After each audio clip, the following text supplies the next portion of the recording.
L'unique. Chapitre 10. La quête de l'interrupteur.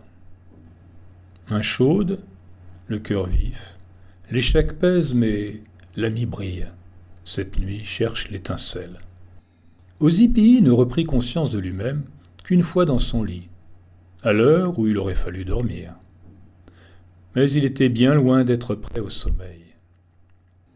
Son esprit retrouvait, après coup, l'émotion ressentie lorsqu'il avait quitté Éonie, à la porte du laboratoire.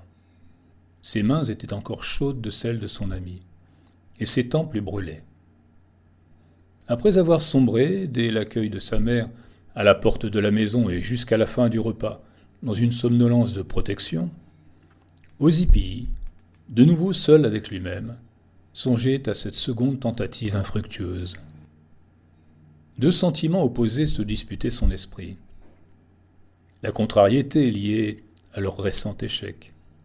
Mais surtout, l'emportant largement sur cette déception, l'émotion encore vive d'un contact fugace qui l'avait inondé de bonheur. Ozipii était d'un naturel timide, ce genre de tempérament qui rend plus vive la sensibilité. Aussi, comme tous ceux qui étaient atteints de ce qu'une époque de commerciaux et de golden boy considérait habituellement comme une tare, il perdait beaucoup en quantité. Mais il regagnait largement en intensité, en profondeur. Désormais, plus de doute.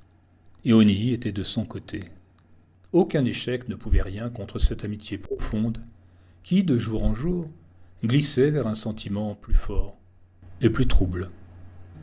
Cependant, même si, à présent, Ozipii ne craignait plus qu'elle se décourage et se détache de lui, il lui fallait trouver le moyen de surmonter les difficultés qu'ils rencontraient tous deux dans leurs activités du labo.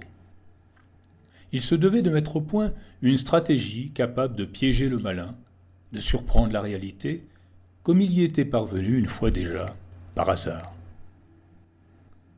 Le nœud du problème se trouvait visiblement au niveau de la pensée déclencheuse. Cet influx qui, tout en provoquant la rotation de la tête, devait être totalement imprévisible. Incapable de dormir, Ozipii se concentra sur ce point.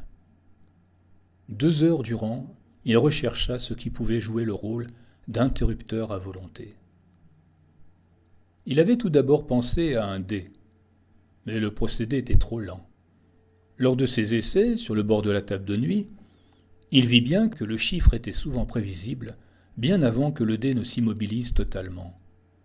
Et si lui pouvait le prévoir, il en était forcément de même pour le malin. Irénée referme son livre. Lui vient, à propos du nombre, une définition de son cru avec laquelle il était parvenu à faire sourire Aimé.